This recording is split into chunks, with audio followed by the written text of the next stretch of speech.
Bonjour chers internautes, bonjour à tous les amoureux de la parole de Dieu. Cette vidéo c'est pour toi bien-aimé dans le Seigneur, toi qui n'est-ce pas ne sais plus sur quel pied danser, toi qui est aujourd'hui dans la confusion à cause du phénomène des fausses églises, des faux pasteurs, des faux prophètes. Le Seigneur nous a mis à cœur de faire cette vidéo pour toi afin, n'est-ce pas, de t'aider, afin de te donner des conseils qui peuvent t'aider à avoir plus de discernement. Alors donc, avant, n'est-ce pas, de commencer cette vidéo, on va d'abord prier et on va recommander ce moment au Seigneur Jésus. Alors donc, tu vas prier avec moi, bien-aimé dans le Seigneur. Père Tout-Puissant, merci infiniment pour ta grâce et pour le privilège, Seigneur Jésus, que tu nous donnes en ce moment. Éternel, il est question de toi dans la parole et rien que de toi. C'est pourquoi, Seigneur Jésus-Christ, dans cette vidéo, nous prions afin que tu prennes le contrôle et que tu nous conduises dans toute la vérité. Car Seigneur, tu es celui qui est mort pour les âmes. Alors, Papa, prends le contrôle afin que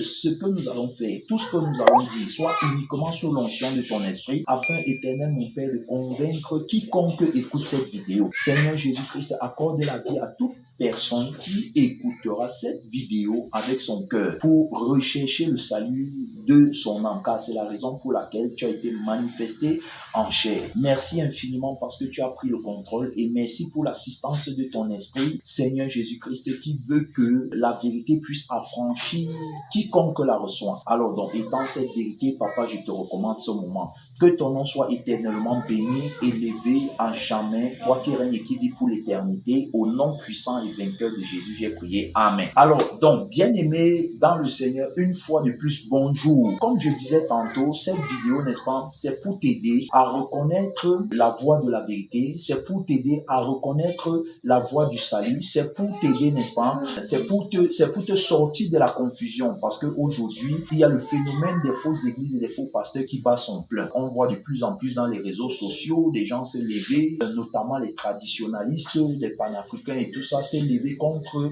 l'église du Seigneur. Alors donc, il ne faut pas oublier un fait. De la même manière qu'il y a une fausse église, c'est de la même manière qu'il y a aussi une vraie église. De la même manière qu'il y a un faux prophète, c'est de la même manière qu'il y a aussi un vrai prophète. De la même manière qu'il y a un faux pasteur, c'est de la même manière qu'il y a aussi un vrai pasteur. De la même manière qu'il y a un faux chrétien, c'est de la même manière qu'il y a aussi un vrai chrétien. Le but pour nous dans cette vidéo n'est pas de dire que tel est vrai chrétien ou tel est faux chrétien, n'est pas de dire que tel est vrai pasteur ou que tel est faux pasteur, n'est pas de dire que tel est une vraie église et tel est une fausse église. Non, ce n'est pas ça le but. Mais le but pour nous, au travers de cette vidéo, c'est de rétablir la vérité de l'évangile. C'est de rétablir la vérité de l'évangile. Alors donc pour cela, je vais lire un passage ici qui va nous aider, un passage ici dans le livre de 2 Pierre chapitre 2. Je suis dans le livre de 2 Pierre chapitre 2, toi également tu peux lire. Alors donc je rappelle encore que c'est pour t'aider à avoir le discernement, pour que tu saches, n'est-ce pas, pourquoi est-ce qu'on part à l'église, pour ne plus te faire tromper par le faux prophète, pour ne plus donner ton argent à tort et à travers, pour qu'on ne te trompe pas, parce que le Seigneur dit, vous avez reçu gratuitement, donné gratuitement. Alors donc, beaucoup de choses se passent aujourd'hui dehors, des gens sont appelés à verser des sommes exorbitantes dans des églises et pour ne même pas avoir la solution par la suite à leurs problèmes. Pourquoi avec autant d'argent qu'on te demande de donner à gauche, à droite, tu ne trouves pas la solution à ton problème? Alors voilà ce que la parole de Dieu dit. La parole de Dieu nous dit dans le livre de 2 Pierre 2, verset 1, je lis, il y a eu parmi le peuple de faux prophètes et il y en aura de même parmi vous de faux docteurs. Il y a eu parmi le peuple de faux prophètes et il y en aura de même parmi vous. Donc, c'est-à-dire, il s'adresse à cette génération également. Il y en aura parmi vous de faux docteurs. Alors, qu'est-ce que la Bible dit? Qui introduiront des sectes pernicieuses et qui, régnant le maître qui les a rachetés, attireront sur eux une ruine soudaine. Donc, ils vont régner, n'est-ce pas, le maître qui les a rachetés et ils vont introduire des sectes pernicieuses. Tout ça, pourquoi? Tout ça à cause de l'amour de l'argent. Tout ça à cause de la cupidité. C'est la cupidité qui sera leur mobile. Alors, donc, c'est ce qu'on remarque aujourd'hui. Toute personne, dès lors, qui, n'est-ce pas, est portée vers un ministère à cause de la cupidité. À cause de la cupidité pour mobile, alors donc, automatiquement, automatiquement, n'est-ce pas, sera sous l'onction de l'esprit de l'erreur. C'est-à-dire que parce qu'il veut gagner, il sera conduit par un autre esprit. Parce que notre maître Jésus, qui est le seul maître de l'église, a dit, si quelqu'un veut me suivre, qu'il renonce à lui-même. Alors donc, on ne commence pas à marcher avec Jésus, on ne commence pas à être serviteur du Seigneur Jésus à partir, n'est-ce pas, de notre vie en nous qui nous amène à chercher nos intérêts. Non, on commence à marcher avec Jésus en renonçant à nous-mêmes, parce que c'est en renonçant à nous-mêmes qu'on peut bien faire son travail. Donc, quiconque n'a pas renoncé à lui-même n'a pas été appelé par Dieu, n'est-ce pas, à conduire son peuple. Quand Dieu voulait envoyer Moïse, il a d'abord fallu que Moïse, n'est-ce pas, puisse renoncer à sa vie qu'il avait en Égypte pour que Dieu puisse l'envoyer. Dieu ne peut pas envoyer dans le monde quelqu'un qui aime la vie du monde. Quelqu'un qui aime la vie du monde va égarer, n'est-ce pas, le peuple de Dieu. Pourquoi? Parce qu'il a la vie du monde. Donc, quand Dieu envoie quelqu'un dans le monde, il envoie quelqu'un qui l'a d'abord changé, transformé, quelqu'un qui l'a d'abord brisé, quelqu'un à qui il a donné sa nature, pour que ce dernier, n'est-ce pas, vienne présenter la nature de Dieu au monde, afin que le monde se réconcilie avec Dieu. Et c'est d'ailleurs la raison pour laquelle, lorsqu'on regarde la mission, n'est-ce pas, de Jésus, qui est le bâtisseur, le constructeur, l'époux de l'église, on va remarquer que la mission de Jésus, c'était de réconcilier, n'est-ce pas, le monde avec Dieu qui est notre Père. C'était ça sa mission, et c'est ça sa mission jusqu'à la fin du monde. Alors donc, c'était aussi cette mission qui était préfigurée, n'est-ce pas, par Moïse dans l'ancienne alliance. Sortir le peuple de Dieu d'Égypte pour l'amener à Canaan. Donc, la sortie de l'Égypte, c'est la sortie du monde. Et entrer à Canaan, n'est-ce pas, en passant par le désert, c'est entrer, n'est-ce pas, dans la Jérusalem céleste qui est la cité, la ville des élus. Voilà, la Jérusalem d'en haut qui est notre mère, qui est libre. Donc, c'est-à-dire que la vie éternelle, c'est cette mission, n'est-ce pas, que Moïse a préfiguré dans l'ancienne alliance. Donc, les amener à Canaan, c'était les sortir, nous sortir du monde. C'est-à-dire que c'est ce que Jésus est venu faire pour nous sortir du monde et nous amener, n'est-ce pas, au ciel. Alors, il ne peut pas la confier à quelqu'un, n'est-ce pas, qui n'a pas le transformé, parce qu'on va voir que avant d'accomplir cette mission, Moïse va d'abord, n'est-ce pas, passer un temps avec Dieu à la montagne, où Dieu, n'est-ce pas, va le transformer avant de l'envoyer. Je n'ai pas le temps d'entrer là-bas parce qu'il va lui dire d'enlever ses souliers qui est le symbole de sa vie. Alors donc, je reviens ici. La Bible dit donc que plusieurs les suivront dans leur dissolution et la voix de la vérité sera calomniée à cause d'eux. Alors donc, aujourd'hui, beaucoup de calomnies. Aujourd'hui, le nom du Seigneur est blasphémé parmi les païens. Beaucoup ne croient plus. Beaucoup ne savent plus sur quel pied danser. À cause de ce mystère, la Bible dit bien que la voix de la vérité sera calomniée à cause de qui? À cause des faux docteurs, à cause des faux prophètes, des faux pasteurs. C'est-à-dire que qui sont ceux-là qui sont faux? C'est ceux, n'est-ce pas, qui partent vers le monde, voulant, n'est-ce pas, sauver le monde, mais avec la vie du monde. On ne peut pas présenter au monde la vie qu'il a déjà et croire qu'on va l'impressionner ou qu'on va l'éblouir. Non. Lorsqu'on vient vers le monde, c'est avec une vie nouvelle, à savoir la vie que Jésus a obtenue pour nous par sa mort et sa résurrection. Alors donc, on ne peut pas être témoin envoyé par Jésus si nous n'avons pas la vie de la résurrection. Autrement dit, si nous ne sommes pas conformes avec lui dans sa mort et dans sa résurrection, pour ne plus que la vie du monde nous séduise. Alors donc, les envoyés, n'est-ce pas, que Dieu a envoyés, ce sont ceux qui n'ont plus la vie du monde en eux. Alors donc, quand ils viennent dans le monde, alors donc, c'est pour, n'est-ce pas, ramener le peuple de Dieu en dénonçant justement les stratagèmes de l'ennemi derrière la vie du monde. Voilà ce qu'ils viennent faire. La Bible dit encore, la voix de la vérité sera calomniée à cause de par cupidité. Ils trafiqueront de vous au moyen de paroles trompeuses. Voilà. Ils trafiqueront de vous au moyen de paroles trompeuses. Tu vois, ça dit que ils vont user, n'est-ce pas, des paroles trompeuses pour trafiquer. Donc, pour vous prendre l'argent, pour gagner derrière vous. Voilà ce qu'ils vont faire. Alors, donc, la Bible est claire. La Bible montre bien que, alors, donc, les faux docteurs, n'est-ce pas, sont ceux-là qui auront la cupidité pour mobile. Donc, à partir de là, on a déjà un indice. Je finis donc de lire mon passage.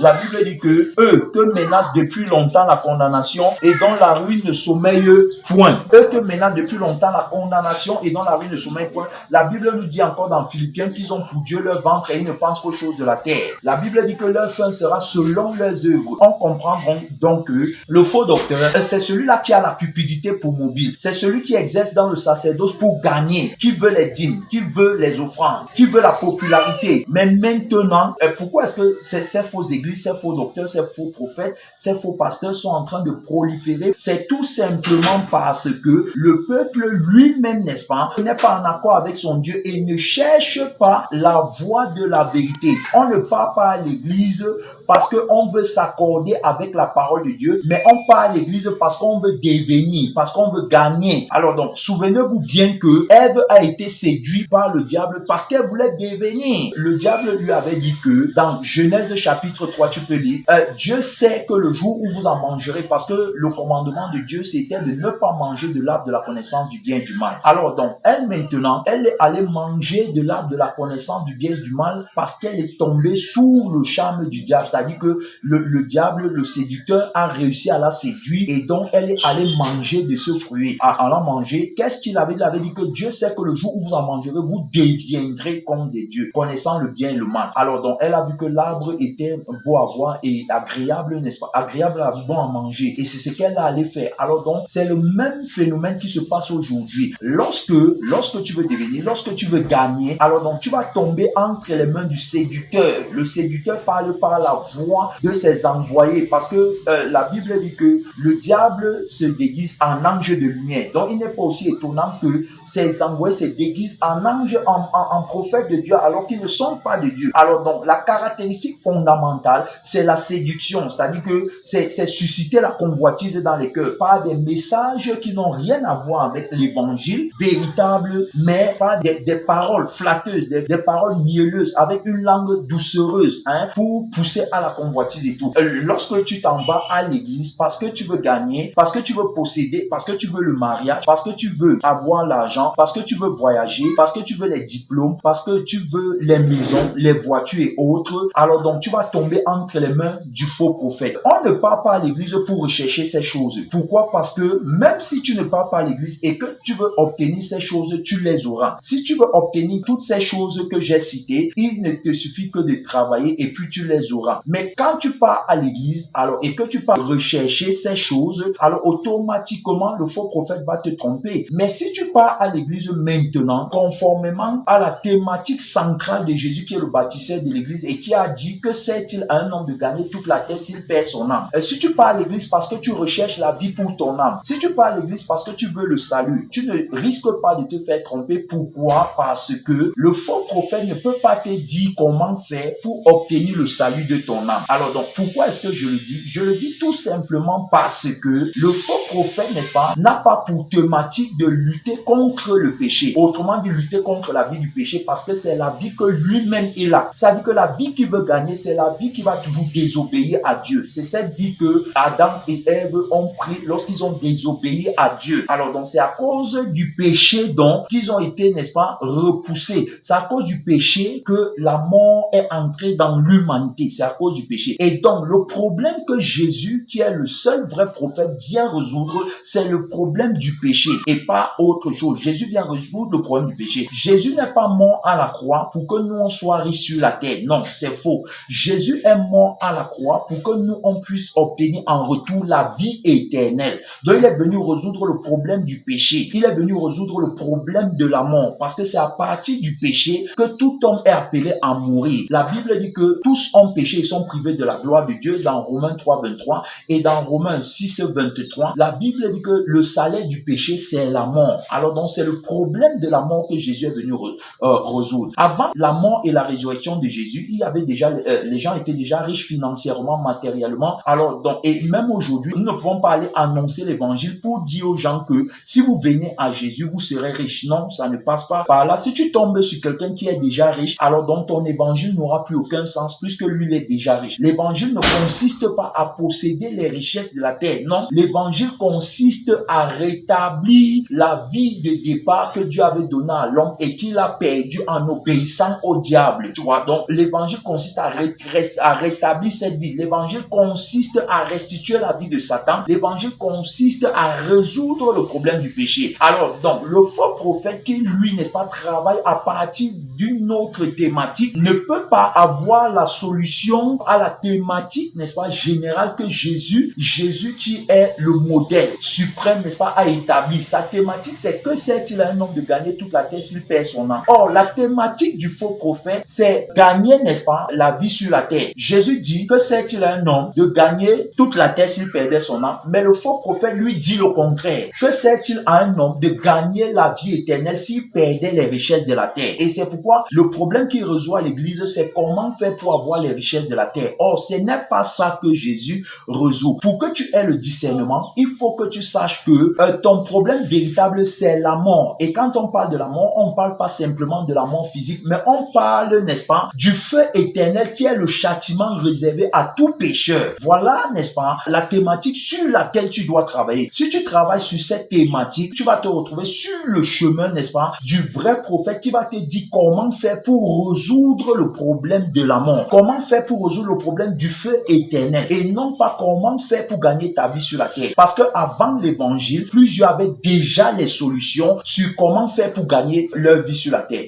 Donc, l'évangile ne vient pas nous aider à gagner nos vies sur la terre, mais l'évangile vient nous aider à gagner la vie éternelle. Et donc, tu vois, le faux prophète, donc, étant en train de résoudre la thématique qui est celle de gagner sa vie sur la terre, ne peut donc pas avoir la solution par rapport à la thématique de Jésus qui est le seul vrai prophète. La Bible dit que dans les derniers temps, Dieu nous a parlé par le Fils. Voilà. Il dit, je suis le chemin, la vérité et la vie. Alors donc, en dehors de lui, il n'y a pas un autre chemin. L'autre chemin qu'on emprunte parce qu'on veut deviner et tout ça, c'est le chemin de l'erreur. C'est le chemin de l'erreur. C'est pourquoi beaucoup sont trompés. Tu pars à l'église donner l'argent parce que tu veux voir ta vie sur la terre s'améliorer. Et c'est à partir, n'est-ce pas, du problème donc que tu as, que le faux prophète se joue de toi, que l'esprit de l'erreur se joue de toi. Attention, je n'ai pas un problème contre qui que ce soit et je ne suis pas en train de lutter contre les hommes. Non, moi je suis en train de lutter contre l'esprit de l'erreur. L'esprit qui utilise toute personne qui ne s'accorde pas avec le témoignage de la mort et de la résurrection du Seigneur Jésus. Donc c'est l'esprit-là qu'on est en train de combattre et non les hommes. Bien-aimé dans le Seigneur, tu n'auras pas le discernement aussi longtemps que tu pars à l'église pour gagner et on va toujours t'exploiter et tu vas donner ton argent en vain. Tu as vu, depuis que tu pars à l'église pour les miracles, depuis que tu pars à l'église pour qu'on prie pour toi, pour qu'on brise les liens ancestraux, tout ça dans ta famille et tout ça. Est-ce que malgré qu'on fait tout ça, est-ce que tu as vu ta vie changer? Tu as vu plutôt ta vie, n'est-ce pas, aller de mal en pire? Depuis qu'on prie pour l'homme fort de ta famille,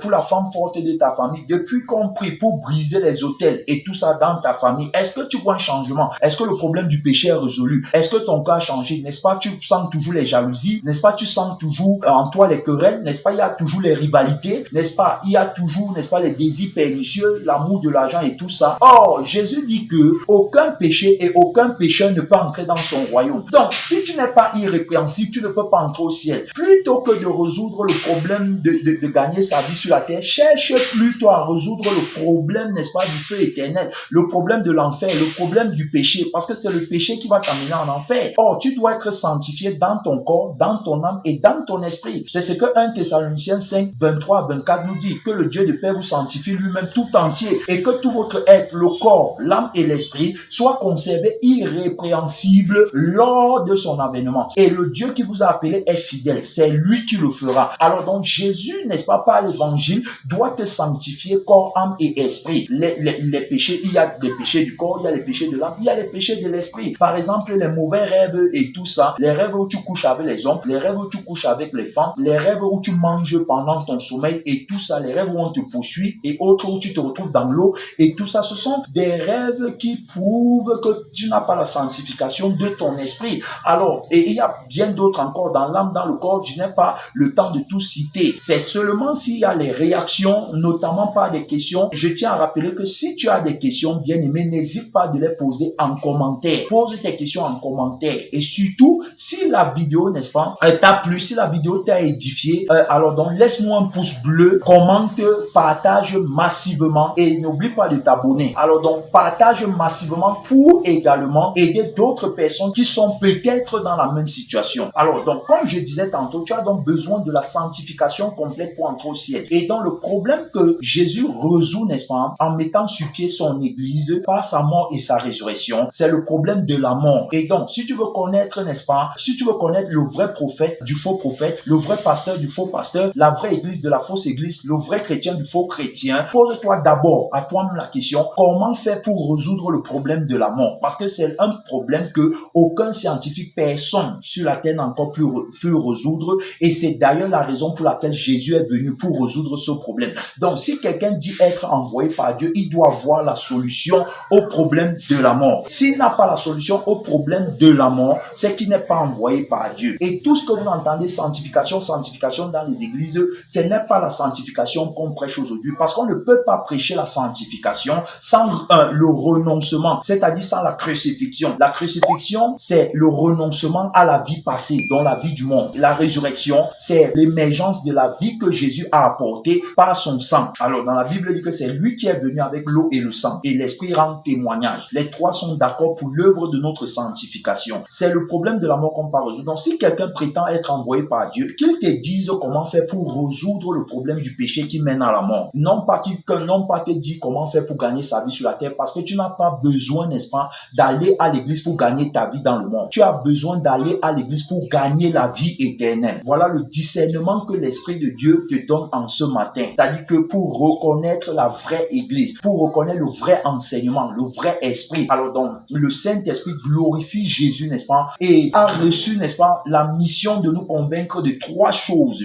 dans l'évangile: le péché, la justice et le jugement. Le péché, pourquoi? Parce que la vie du monde est condamnée à périr dans le feu éternel. La vie du péché, le salaire du péché, c'est la mort. La mort, si ce n'est pas la mort physique, mais c'est la souffrance, n'est-ce pas, qu'endurera les damnés dans le feu éternel. Deuxièmement, la justice, pourquoi? Parce que Jésus est mort et il est ressuscité justement pour qu'on ne parte pas dans cet endroit. Il n'est pas mort et ressuscité pour qu'on soit riche. Non, il est mort et il est ressuscité pour qu'on ne parte pas dans le feu éternel. C'est en cela qu'on reconnaît l'amour de Dieu en notre endroit. Et troisièmement, pour nous convaincre du jugement, parce que quiconque ne croit pas en ce témoignage de la mort et de la résurrection du Seigneur Jésus, par lequel on obtient la vie éternelle, alors donc est déjà jugé, est déjà condamné. C'est-à-dire que a déjà sa place garantie en enfer. Alors donc c'est pourquoi Jésus, n'est-ce pas, est la pièce centrale de l'évangile. Il dit qu'il est question de moi dans le rouleau du livre. Donc c'est au travers de son témoignage qu'on obtient le salut. Et donc quand on part à l'église,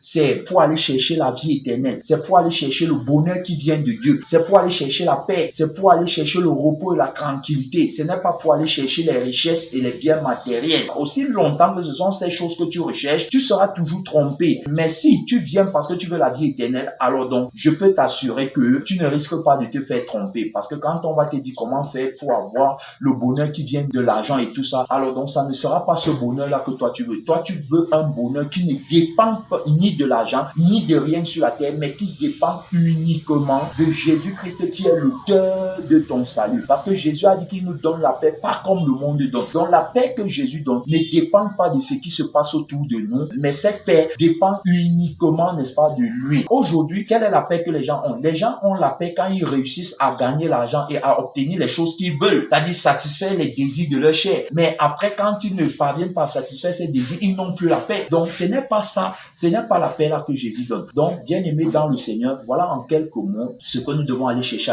à l'église. Et je tiens également ici à rappeler que les alliances, que ce soit les alliances ancestraux, familiaux, ces alliances qu'on a eu à tisser avec le diable de manière consciente ou inconsciente, alors donc ces alliances ne se brisent que par la repentance. Ce n'est que par la repentance au nom de Jésus-Christ que ces alliances sont détruites, parce que la Bible dit qu'il n'y a point de condamnation pour ceux qui sont en Jésus-Christ. Mais tu vas voir aujourd'hui, tu es en Jésus-Christ, en même temps on te dit que non, on t'a attaché là-bas, on a fait comme ça, ta famille veut te tuer, ton mari est sorcier, ta femme est comme ça, et tout ça pour susciter les divisions et autres, tout simplement parce que toi-même tu n'as pas compris ce que veut dire être en Jésus-Christ. Parce que tu n'as pas compris que non, l'alliance là, c'est-à-dire que ce qui me met dans la vie de la malédiction, dans la vie des ténèbres, dans la vie de tout ce que vous appelez malchance et autres, c'est parce que je ne vis pas pour Dieu, je vis pour moi-même. Parce que si je suis repenti et que désormais je vis pour Dieu, toutes ces malédictions n'ont plus d'effet sur moi. Donc, il ne faut pas que quelqu'un vienne te mentir que dans l'argent va briser telle malédiction, dans l'argent va briser telle autre malédiction.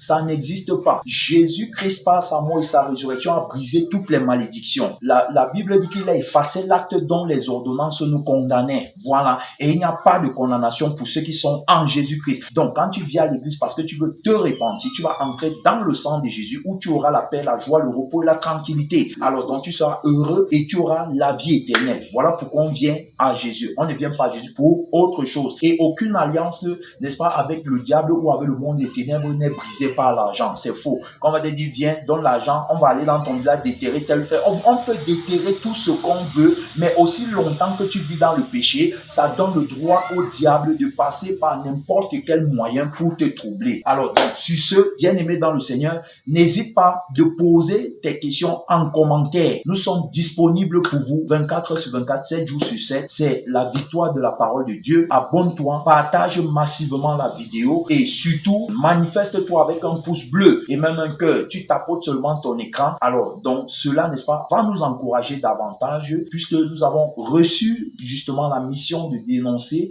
Nous avons reçu la mission d'aider, n'est-ce pas, ceux qui veulent vraiment trouver la voie du salut, ceux qui veulent vraiment servir le Seigneur Jésus dans la vérité, ceux qui veulent vraiment éviter l'enfer, ceux qui veulent vraiment savoir comment faire pour marcher dans la sainteté loin du péché. Alors donc, n'hésitez pas. Sur ce, soyez abondamment bénis et sachez que je suis votre humble serviteur, le pasteur Victoire. Je n'ai de problème contre personne. Je suis ici seulement pour dénoncer le diable et ses œuvres conformément à la mission que le Seigneur Jésus-Christ nous a confiée. Il a dit, ne prenez pas part aux œuvres infructueuses des ténèbres, mais dénoncez-les, condamnez-les. Alors donc, c'est ce que nous sommes appelés à faire. Donc, à la prochaine, et peut-être s'il y a beaucoup de réactions, on va, par la grâce de Dieu, faire tout un enseignement là-dessus. Alors donc, que Dieu vous bénisse. Merci.